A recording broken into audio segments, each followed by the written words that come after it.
Hello, you're watching World News on TVP World. My name is Sasha Farbach. U.S. President Donald Trump has just briefed President Zelenskyy and European leaders about his meeting with Vladimir Putin, a meeting which so far appears to have delivered little for peace in Ukraine. Joining me now from Kiev is our correspondent, Alex Kadir. Hi there, Alex. So tell us, what came out of this call? Give us some more details. Well, good morning, Sasha. We saw the call first with President Zelenskyy and President Trump. That lasted just over an hour.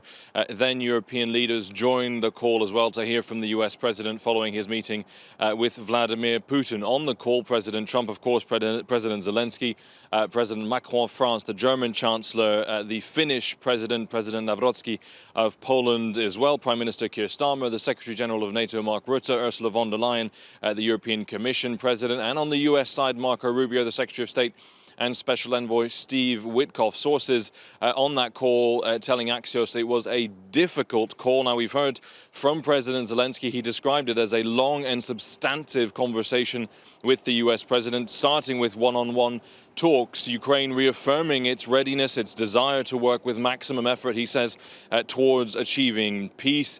President Trump informing the Ukrainian leader about his conversations with Vladimir Putin. Ukraine supporting, he says, President Trump's proposal for a meeting between himself, President Zelenskyy, and the Russian leader as well.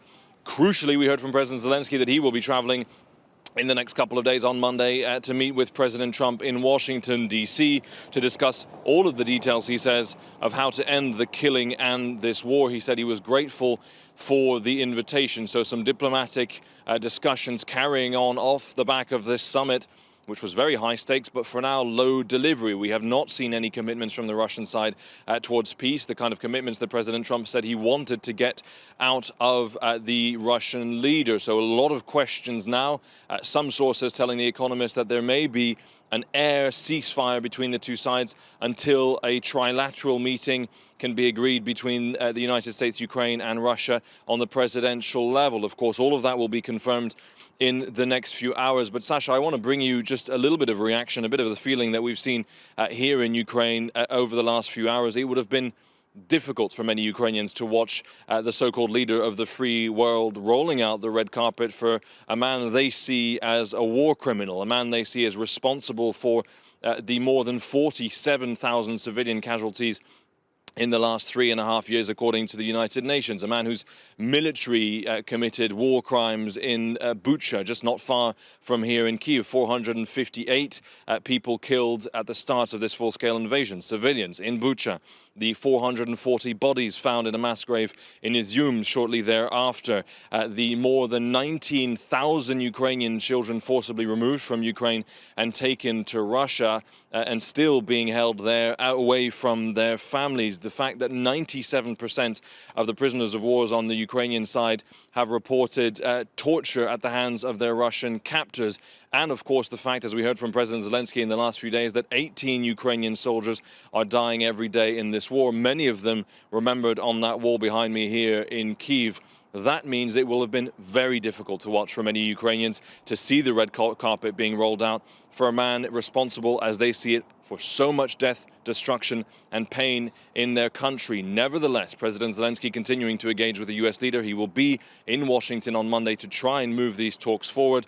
Not a lot of hope in Ukraine for positive progress, but nevertheless, Ukraine continues to engage for peace. Sasha. Thanks so much for that comprehensive update. As you said, and for some of the conversation we've had as well, a sigh of relief, or rather a sigh of frustration on the Ukrainian side. We'll see much more still to be managed. And thanks for giving us all that and all that update. Thank you so much, Alex Kadir from Kiev. Stay safe. Now, Putin has broken through the isolation that the West managed to build around him, said Roland Freudenstein, co-founder of the Brussels Freedom Hub, in an interview for TVP World.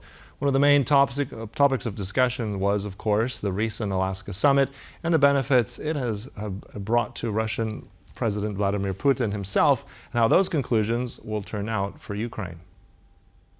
It's a win for Putin, that's clear. And again, he made numerous references to, Alaska being America, but not quite America, because it used to be Russian, and, stuff like this. all this is a huge victory for Putin. And as you said, the most important thing is that he broke through the isolation that the West had managed to erect around him. For Trump, it's of course being celebrated by the American MAGA movement and MAGA media like Fox News as a big victory because progress was made, allegedly. But you see, in reality, I'm not so sure. Americans, even before the summit, were very skeptical about any positive results. And I think that these skeptics have been corroborated. But Trump himself is, of course, celebrating this. Putin has overplayed Trump, and this meeting marks the end of his isolation, Maria Zorkina told TVP World. And a possible clash between US and European in terms of Russian sanctions would also play into Putin's hands. This is end of international isolation of Putin and of Russia since the beginning of a large-scale invasion of Ukraine. This is another, let's say, another pillar to Russia strengthening its position in so-called Global South. Several important countries in Global South were still, concerned whether to invite Putin, whether to meet with Putin, how to cooperate with Russia. A lot of them tried to hide their economic cooperation with Russia, not to be sanctioned. And right now, this is a clear signal that this era of isolation is over because one of the biggest and largest economies in the world, so basically the largest economy in the world, is interested in restoration of economic, political, and diplomatic ties with Russia, despite all the criminal cases, all the arrest warrant, despite the isolation, which was a result of consolidation of the Western or democratic world generally. So I think from this point of view, Putin has overplayed Trump, really. This is a clear KGB tactics when Putin was trying to politically please Trump. He consciously, in my opinion, repeated several times Trump's quotations. He referred to the fact that the victory from Trump was literally stolen in 2022. So he just pushed the weak places, which matters for Trump. And he succeeded with that. While Donald Trump and Vladimir Putin held their meeting in Anchorage, local residents and Ukrainians gathered for solidarity rallies, some to support Ukraine, others to back the U.S. president. The Ukrainian anthem played as hundreds of people spread a large banner several meters long across the city's Delaney Park, while just a few kilometers away, Trump and Putin were discussing a possible peace deal between Russia and Ukraine. Many carried Ukrainian flags and signs condemning Putin and criticizing Trump's policies. I'm an Alaskan, I'm an American, I'm also a German citizen. I see this war from both sides, from the European side and from the American side, and from Alaska being so close to Russia. It's touching us in many, many ways. And not just us, but the whole world. So it's really important to show that we stand behind Ukraine and hopefully find peace for Ukraine soon.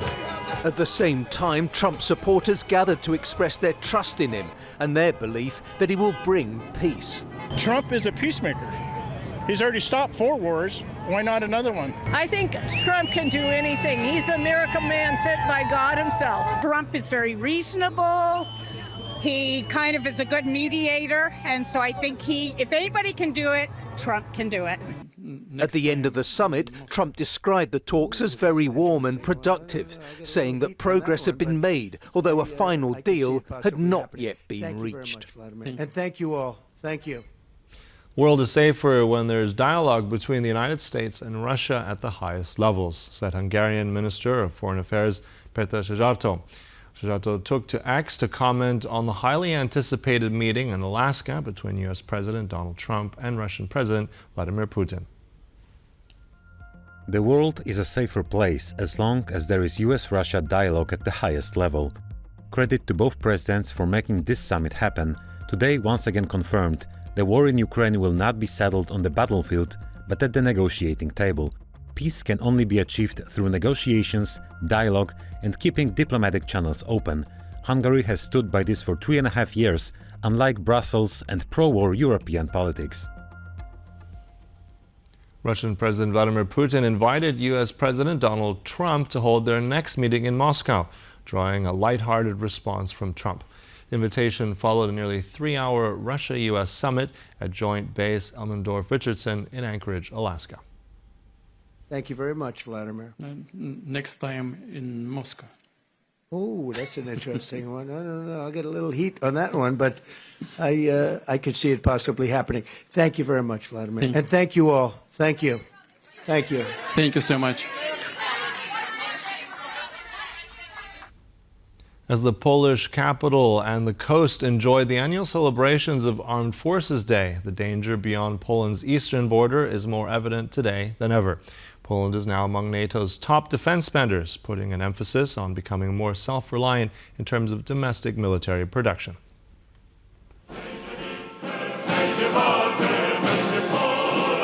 Friday's military parade carries a message beyond remembrance. According to experts, it is a signal to allies and adversaries alike that Poland is prepared for whatever comes next. Military parade is a show of force. It's natural. The message is not only to interior message to our society, it's also a message sent abroad, to especially to Russia.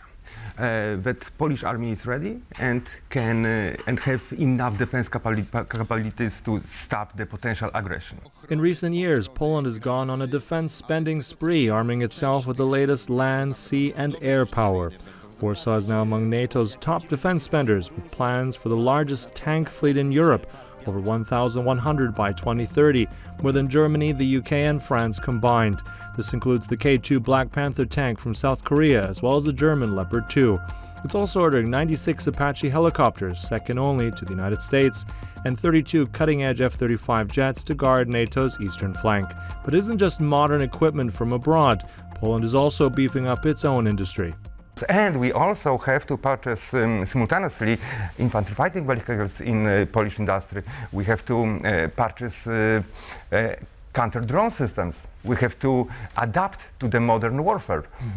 So we also have to buy a lot of unmanned aerial vehicles. Alongside modern tanks and air systems from South Korea and the US, Poland fields homegrown firepower, from the Krab self-propelled howitzer to the Rosomak armored fighting vehicle. The war in Ukraine has also underscored the importance of UAVs, and Poland's Fly-Eye drone is now part of its deterrence strategy. Ordinary Poles say they can feel the difference. We have so many hopes. And looking at all the equipment and everything, looking at the parade, I'm really impressed and really proud as a Pole, absolutely. Well, we have the kind of neighbors we have. It's very modern now. When you walk between foreign and domestically produced vehicles, there isn't much of a difference. We're going in the right direction for sure, and we're getting to the level of Western states. No matter whether the military hardware is Polish or foreign, the message is the same. Poland is ready for whatever comes next. And today's display makes that unmistakably clear. Sasha Farbach for TVP World. In several cities across Serbia, citizens gathered to protest in front of police headquarters and the offices of the ruling Serbian Progressive Party, which is led by President Aleksandar Vučić. The protesters were joined by Belgrade bikers in solidarity with one of their own who was reportedly beaten during one of this week's demonstrations. As the protests in Serbia enter their 9th month, clashes between demonstrators and police have become more frequent and increasingly violent. The protests first erupted after the collapse of the Novi Sad railway station roof, a tragedy that killed 16 people and is widely blamed on entrenched corruption.